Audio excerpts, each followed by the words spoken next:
Assalamualaikum warahmatullahi wabarakatuh. Salam sejahtera untuk kita semuanya. Pada kesempatan kali ini saya akan menyampaikan terkait mengenai rencana pembelajaran semester untuk mata kuliah Hukum Keistimewaan Daerah Istimewa Yogyakarta. Mata kuliah ini atau Hukum Keistimewaan DIY ini merupakan rumpun dari mata kuliah HTN atau HAN. Bobot SKS-nya adalah 2 SKS. Kemudian dalam hal ini capaian pembelajaran atau capaian pembelajaran prodi di sini ada sikap ya, ada kurang lebih bertakwa kepada Tuhan Yang Maha Esa dan mampu menunjukkan sikap religius. Yang kedua, menjunjung tinggi nilai kemanusiaan dalam menjalankan tugas berdasarkan agama, moral, dan etika. Kemudian kontribusi dalam peningkatan mutu kehidupan bermasyarakat, berbangsa, dan bernegara, kemajuan peradaban berdasarkan Pancasila, kemudian berperan sebagai warga negara yang bangga dan cinta tanah air, memiliki nasionalisme serta rasa tanggung jawab pada negara dan bangsa, menghargai keanekaragaman budaya, pandangan agama, dan kepercayaan serta pendapat atau temuan orisinal orang lain, bekerja sama dalam memiliki kepekaan sosial serta kepedulian terhadap masyarakat dan lingkungan, taat hukum dan disiplin dalam kehidupan bermasyarakat dan bernegara, mengintegrasikan nilai budaya dari Mataram atau budaya DIY, norma dan etika akademik, menunjukkan sikap bertanggung jawab atas pekerjaan di bidang keahliannya, serta mandiri, menginternalisasi semangat kerakyatan, adil, egaliter, dan demokratik, kemandirian, kejuangan, dan kewirausahaan. Mampu menerapkan pemikiran logis, kritis, sistematis, dan inovatif dalam konteks pengembangan atau mengimplementasi ilmu pengetahuan dan teknologi, dan memperhatikan menerapkan nilai humaniora yang sesuai dengan bidang keahliannya. Kemudian, capaian pembelajaran dari mata kuliah ini adalah memahami tentang keistimewaan daerah istimewa Yogyakarta dalam sistem ketatanegaraan Republik Indonesia. Kemudian yang kedua, memahami tentang daerah istimewa Yogyakarta dipandang dari segi hukum ketatanegaraan. Kemudian yang ketiga, menginternalisasi sikap daerah istimewa berbasis kebudayaan yang menjunjung tinggi nilai-nilai kearifan lokal. Kuliah ini mempelajari tentang tata cara pengisian jabatan, kedudukan, tugas dan wewenang gubernur dan wakil gubernur daerah istimewa Yogyakarta, kelembagaan kebudayaan dan pertanahan, serta tata ruang. Baik, untuk deskripsi singkat dari mata kuliah ini mempelajari tentang tata cara pengisian jabatan kedudukan, tugas dan wewenang gubernur dan wakil gubernur daerah istimewa Yogyakarta, kemudian kelembagaannya di DIY, kebudayaannya di DIY, pertanahan yang ada di DIY, kemudian tata ruangnya. Kemudian materi pembelajaran pokok yaitu kita akan membahas mengenai RPS, kemudian konsep dasar dari hukum keistimewaan DIY, sejarah hukum keistimewaan, unsur-unsur hukum keistimewaan DIY, dan penggolongan hukum keistimewaan daerah istimewa Yogyakarta. Kemudian ada beberapa referensi ya, baik itu buku maupun pendukung-pendukung lainnya, terutama dalam hal ini adalah perundang-undangan yaitu Undang-Undang Nomor 13 Tahun 2012 tentang keistimewaan daerah istimewa Yogyakarta. Kemudian untuk materi-materi yang ada dalam mata kuliah ini ya, sebagai sub CP, sebagai kemampuan akhir yang diharapkan, dan juga materi pembelajaran untuk yang pertama itu adalah kontrak perkuliahan dan pendahuluan hukum keistimewaan daerah istimewa Yogyakarta, yang itu mengelola waktu belajar sesuai dengan lingkup dan tugas-tugas dalam perkuliahan hukum keistimewaan daerah istimewa Yogyakarta. Untuk pertemuan pertama yang dengan nilai 7%. Kemudian untuk pertemuan yang kedua itu akan membahas atau menjelaskan ya, CPMK-nya akan menjelaskan konsep daerah khusus dan istimewa ya. Nanti akan menjelaskan konsep otonomi khusus dan istimewa nanti seperti apa. Kemudian pembahasannya adalah membahas dan membedakan antara otonomi daerah khusus, istimewa, dan otonomi khusus, yang dimana secara singkat saja ada Jakarta, ada DIY, ada Aceh, ada Papua. Bagaimana kita bisa membedakan antara beberapa kabupaten yang memiliki otonomi khusus, istimewa, dan otonomi daerah yang bersifat ibu kota. Kemudian yang ketiga, itu akan menjelaskan sejarah terbentuknya Kerajaan Mataram Islam dan Perjanjian Giyanti, di mana Perjanjian Giyanti ini merupakan cikal bakal daripada terbentuknya daerah istimewa Yogyakarta atau Keraton Ngayogyakarta Hadiningrat dengan Kasultanan Surakarta. Nah, dari cikal bakal ini mahasiswa diharapkan tahu atau memahami sejarah daripada terbentuknya Kesultanan Yogyakarta. Kemudian yang keempat itu menjelaskan tentang Sultan Hamengkubuwono ke-9 dan Pakualam ke-8, yaitu amanat dan maklumat tentang Kesultanan Yogyakarta, di mana Sultan Hamengkubuwono ke-9 dan Pakualam ke-8 ini menjadi gubernur dan wakil gubernur yang ada di daerah istimewa Yogyakarta. Kemudian yang kelima itu juga akan menjelaskan mengenai asas dan tujuan pengaturan keistimewaan daerah istimewa Yogyakarta ya.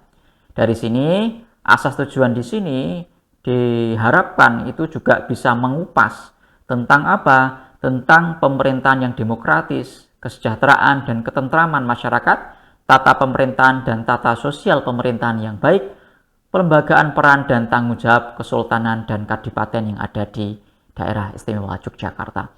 Kemudian untuk pertemuan ke-6 itu akan membahas mengenai kewenangan keistimewaan daerah istimewa Yogyakarta yang terdiri dari tata cara pengisian jabatan di DIY, kedudukan, tugas, dan wewenang gubernur dan wakil gubernur, kemudian juga membahas mengenai kelembagaan pemerintahan daerah di DIY, kemudian membahas mengenai kebudayaan, pertanahannya, dan juga tata ruangnya.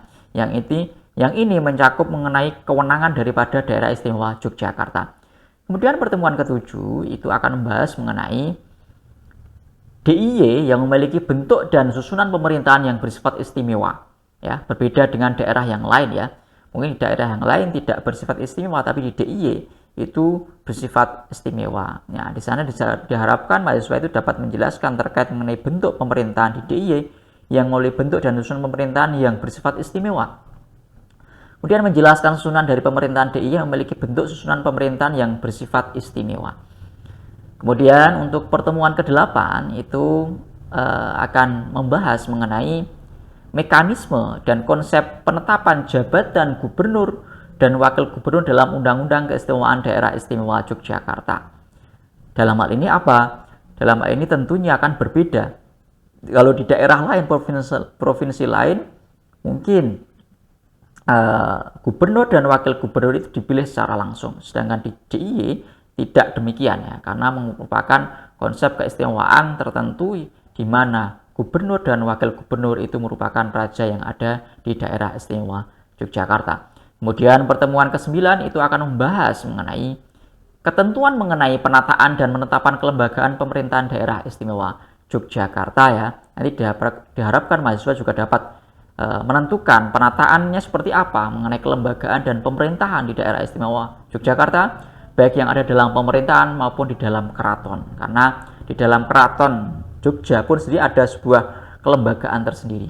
Kemudian di pemerintahan di DIY juga ada kelembagaan sendiri. Jadi dalam hal ini apa? Kelembagaan-kelembagaan di DIY itu juga bersifat istimewa.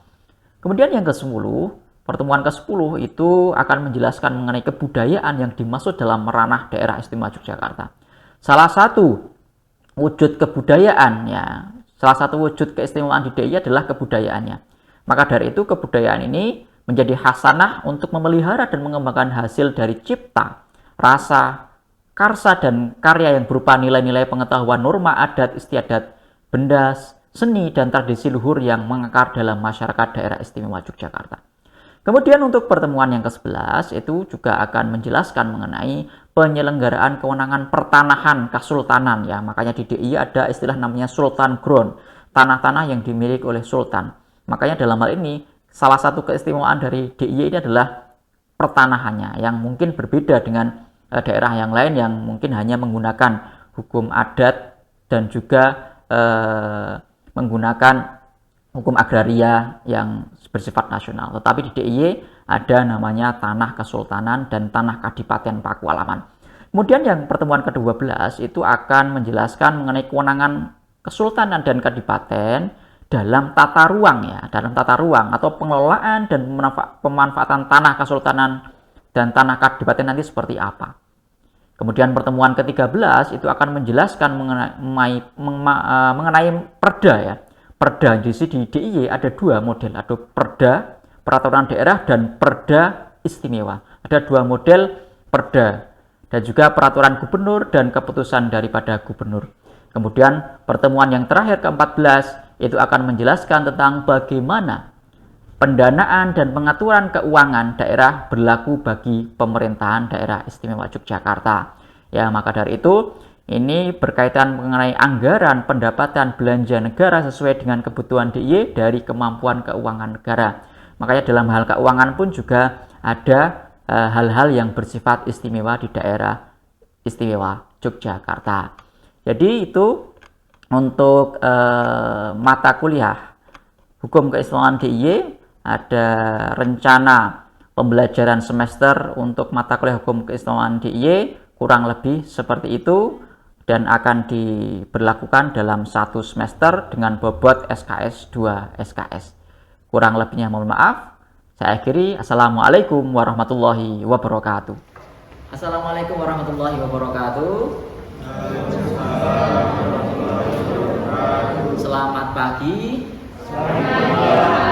Salam sejahtera untuk kita semuanya. Pada kesempatan kali ini kita bisa bertemu kembali ya di perkuliahan hukum keistimewaan daerah istimewa Yogyakarta ya.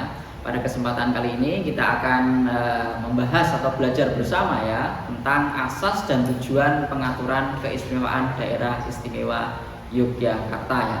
Seperti halnya minggu-minggu kemarin ya, kita sudah berdiskusi bersama berkaitan mengenai keistimewaan daerah istimewa Yogyakarta, di mana mata kuliah ini merupakan mata kuliah penciri daripada Fakultas Hukum Universitas Widya Mataram sebagai kampus berbasis budaya ya. Untuk itu pada kesempatan kali ini kita akan belajar tentang asas dan tujuan pengaturan keistimewaan daerah istimewa Yogyakarta. Selanjutnya untuk asas pengaturan keistimewaan di DIY itu yang pertama adalah asas demokrasi ya. Ada yang tahu demokrasi? Tahu ya? Demokrasi itu apa? Apa Mas demokrasi? Apa demokrasi? Dari ya, itu ya, seperti kita ketahui bahwasanya demokrasi ini merupakan landasan utama ya dari negara Indonesia.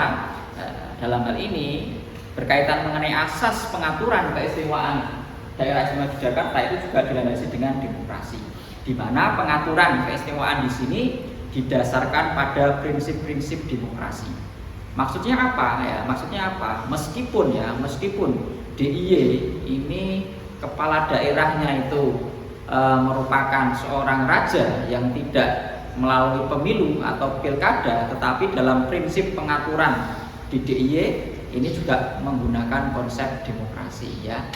Dibuktikan dengan apa? Dibuktikan dengan pemilihan kepala daerah di kabupaten kota juga menggunakan konsep pemilihan kepala daerah ya. Kita memilih semua warga negara. Kemudian dalam konsep menghormati hak-hak asasi manusia juga menggunakan konsep demokrasi, tidak otoriter ya.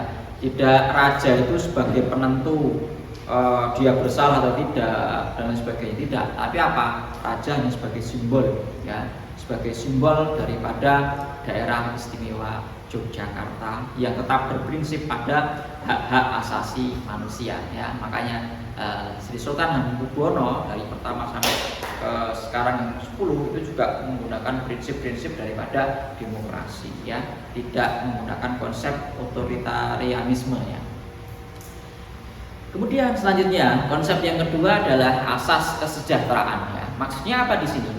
Asas kesejahteraan di sini salah satunya adalah meningkatkan kesejahteraan masyarakat di DIY ya.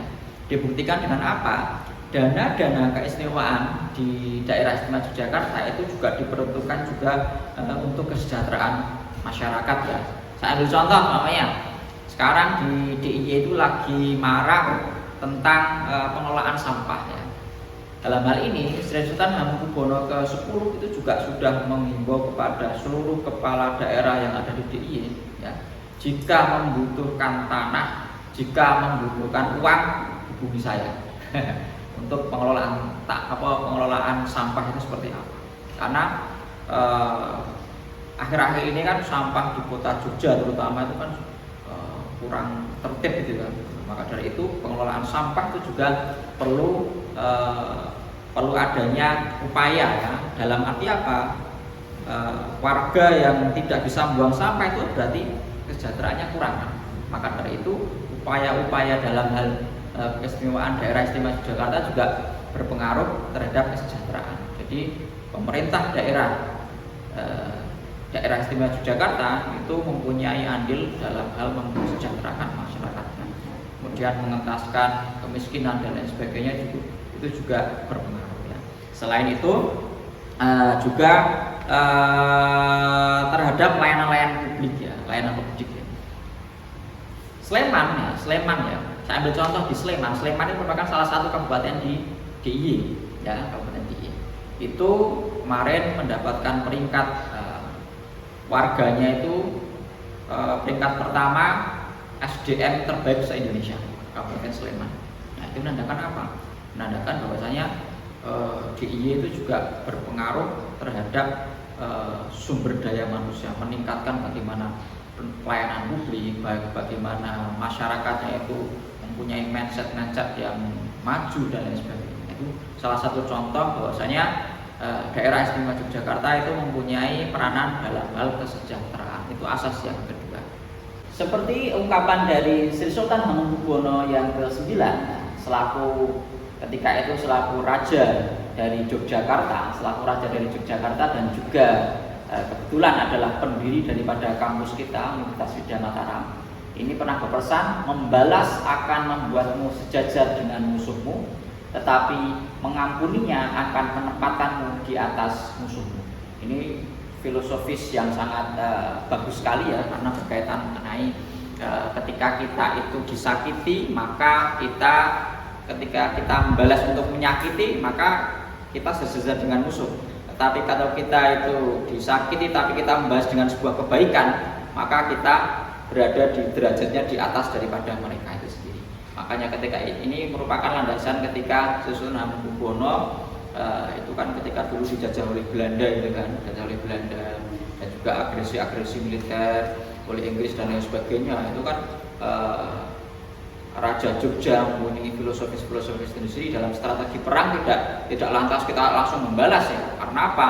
Kalau dari Belanda, Inggris itu mempunyai kekuatan armada yang sangat kuat, sedangkan Jogja mempunyai yang mungkin lebih lemah. Tapi Sultan Hamengkubuwono ke-9 mempunyai strategi yang itu bisa mengusir mereka tanpa adanya kekerasan, dengan model diplomasi, dengan model menghimpun diplomasi dengan wilayah-wilayah atau negara-negara lain yang akan setidaknya hal ini bisa meningkatkan derajat daripada Yogyakarta. Makanya Yogyakarta sampai sekarang tetap ada, berbeda dengan daerah-daerah lainnya yang mungkin sudah kerajaan-kerajaan lain mungkin sekarang sudah tidak ada mungkin ya eksistensinya, berbeda dengan daerah istimewa Yogyakarta.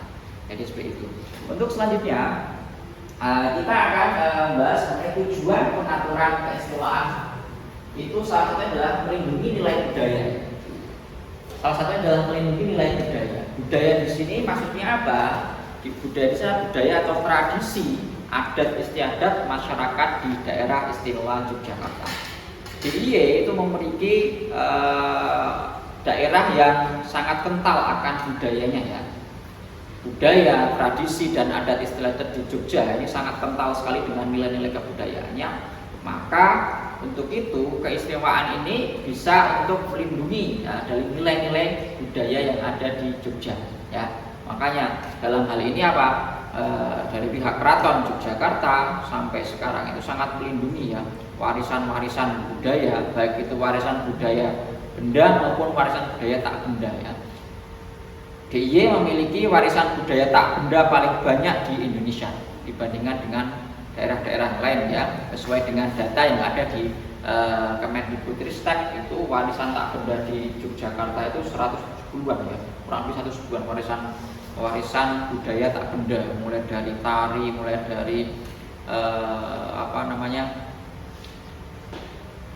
benda-benda kayak belangkon, pakaian adat, seni-seni tari, dan juga mulai dari keterampilan dalam memasak, contoh ada gudeg, ada sate kelatak, itu masuk dalam warisan budaya tak benda ya, yang sudah terregister di Kemendikbudristek. Itu macam-macam, ada geblek, kalau di Kulon Progo ada geblek makanan itu, di Bantul ada sate kelatak yang itu terbuat dari sate kambing, tapi tusuknya itu bukan dari bambu. Kalau biasanya bambu kan sate itu kan, ini dari jeruji besi dari roda sepeda itu ya, itu diambil. Nah, itu salah satu warisan budaya tak benda ya, selain daripada tarinya, selain daripada Keraton Jogja, selain daripada cagar budaya bangunan-bangunan, itu juga sangat banyak sekali terkait dengan nilai budaya yang ada di daerah istimewa Yogyakarta. Kemudian selanjutnya adalah pengembangan potensi lokal ya. Tujuan daripada keistimewaan DIY itu adalah pengembangan potensi lokal, yaitu pengaturan mengenai apa? Pengaturan mengenai promosi-promosi yang itu bersifat pariwisata, pengembangan sumber daya manusia, serta pemberdayaan komunitas lokal dalam mengelola sumber daya alam itu juga sangat dikembangkan sekali ya. Ambil contoh soalnya Yogyakarta itu kan selain daripada kota pelajar, selain daripada kota budaya, juga merupakan kota pariwisata. Ini menandakan apa? Menandakan bahwasanya perlu diatur secara sesama tentang pengaturan itu. Pariwisata di Jogja ini kan banyak sekali ya, mulai dari pantai, mulai dari Kulon Progo sana sampai Gunung Kidul, jumlah pantai saja berapa ya? Di Bantul saja banyak banget itu, mulai dari Parangtritis, Parangkusumo sampai banyak sekali. Gunung Kidul apalagi ya, mulai pasir putih, pasir hitam dan sebagainya. Itu kalau dikelola dengan baik, pariwisata juga akan baik ya. Makanya setiap daerah memiliki potensi pariwisata masing-masing, termasuk di daerah istimewa Yogyakarta yang memiliki komplit ya. Jogja itu komplit ya, karena dia wilayahnya itu punya pantai, punya gunung ya, punya bukit, punya alam air terjun juga ada. Jadi komplit ya Jogja. Meskipun wilayahnya kecil, provinsinya kecil, tapi memiliki potensi pariwisata yang sangat bagus sekali, mulai dari alam maupun pariwisata yang bersifat lokal, kedaerahan, dan juga pariwisata yang berbasis budaya. Cagar-cagar budaya mulai dari Taman Sari, mulai dari Sumber Filosofis Malioboro, mulai dari Keraton Jogja, dan juga lingkup-lingkup yang ada. Itu kan merupakan cagar budaya yang bersifat unik dan bisa untuk destinasi wisata. Itu yang kalau tidak diatur secara khusus, nanti ya akan sulit ya. Contoh Candi Prambanan, kalau tidak diatur dengan khusus ya nanti bisa baginya itu hilang atau apa. Makanya Jogja memiliki ciri khas tersendiri dalam hal keistimewaan daerah istimewa Yogyakarta. Kemudian tujuan yang terakhir adalah meningkatkan kualitas hidup ya. Ini salah satu tujuan penting dalam meningkatkan kualitas hidup di masyarakat DIY melalui kebijakan-kebijakan yang tepat sasaran ya. Mulai dari kebijakan-kebijakan seperti halnya BPJS Kesehatan yang ditanggung oleh pemerintah daerah itu juga ada. Jadi ada di daerah-daerah di Sleman, Bantul itu kan ada warganya, kalau dia itu tidak bekerja di sebuah instansi, dia kan per bulan harus bayar sendiri kan. Nah, tapi ada juga pemerintah daerah yang itu mengakomodir itu, jadi tidak bayar sama sekali. Itu salah satu wujud daripada untuk meningkatkan kualitas ya. Meningkatkan kualitas daripada sumber daya manusia yang ada dari pemerintah daerah, kemudian mengalokasikan kepada masyarakat DIY untuk kesejahteraan dan kualitas hidupnya. Begitu ya. Sampai di sini, apakah ada pertanyaan? Silahkan. Saya Pak. Ya, silakan Mas. Gimana? Pertanyaan itu bagaimana Yogyakarta itu mengelola wisata agar tetap eksis di era banyak wisata yang sangat udah tidak berbau budaya gitu. Budaya yang di luar itu seolah-olah masuk dan mempengaruhi budaya lokal. Nah, sedangkan Yogyakarta itu tetap konsisten terhadap budaya-budaya lokal yang tetap mentertarik para wisata untuk tetap berlibur ke Yogyakarta. Baik, untuk yang pertanyaan pertama tadi ya dari Mas Rosi itu berkaitan mengenai pariwisata di Jogja ya, mengapa kok masih kental akan budaya-budayanya ya, karena di Jakarta ini juga pengaturan regulasi mengenai pariwisata juga sangat ketat sekali ya, terutama dalam hal yang berkaitan mengenai unsur-unsur dari luar negeri yang masuk, bahkan dari luar negeri itu juga sangat ketat sekali. Makanya dalam hal ini ada beberapa regulasi, salah satunya adalah apa? Adanya pariwisata yang dikelola oleh pemerintah daerah sendiri, dan ada juga pariwisata yang dikelola oleh masyarakat sendiri. Makanya dalam hal ini apa? Banyak wisata-wisata Jogja yang itu berkolaborasi dengan masyarakat setempat, sehingga apa? Masyarakat setempat itu mempunyai nilai-nilai budaya tersendiri, kemudian ditambah dengan kebijakan daripada pemerintah daerah, akhirnya apa? Terhimpun sebuah kolaborasi yang bagus dan memunculkan ide-ide yang itu tetap ada ciri Yogyakartanya, tetapi memiliki nilai jual yang sangat tinggi ya. Ada contoh namanya dalam pengelolaan wisata budaya itu ada desa wisata. Contoh ada di Bantul, ada desa wisata Tembi itu ya. Desa wisata Tembi itu merupakan konsepnya itu kan yang mengelola kampung. Tetapi apa? Di sana dibangun guest house, dibangun villa dan sebagainya yang dikelola oleh masyarakat. Jadi apa? Jadi investasinya mungkin ya ada dari luar, tetapi dalam pengelolaannya adalah masyarakat sendiri. Kemudian pemerintah daerah membuat regulasi agar ada unsur-unsur klasiknya. Makanya di sana tidak hanya besos yang modern saja, tapi apa? Unsur-unsur klasiknya muncul. Akhirnya apa? Orang datang ke Jogja itu ya kerasa Jogjanya ya, bukan datang ke Jogja kok sama dengan kayak Jakarta, nanti daya tariknya kurang kan, gitu kan. Makanya itu kelebihan daripada Yogyakarta seperti itu. Dan juga daerah-daerah yang lain juga seperti itu. Mulai dari pariwisata alam, pariwisata yang menonjolkan alamnya itu dibalut dengan nuansa lokal ya. Tadi contoh namanya di daerah Kulon Progo, daerah Samigaluh itu ada ketika dibangun tanah-tanah khas desa, dibangun warung-warung kopi, itu pasti akan menyajikan makanan-makanan lokal. Salah satunya apa? Di daerah Kulon Progo ada warisan budaya tak benda yang sudah diregister ke Kemendikbudristek. Salah satunya apa? Namanya geblek.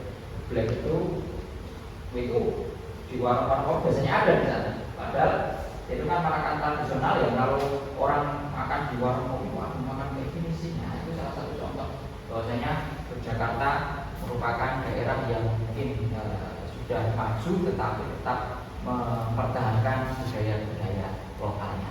Baik, mungkin itu ya untuk pertemuan kita pada kesempatan kali ini. Kita berjumpa lagi di pertemuan berikutnya. Terima kasih, salam sehat selalu ya, dan juga menjaga nama baik daripada kampus kita dan juga nama baik daripada daerah istimewa Yogyakarta. Karena kita warga Jogja, maka kita harus menjunjung tinggi nilai-nilai budaya daripada Yogyakarta.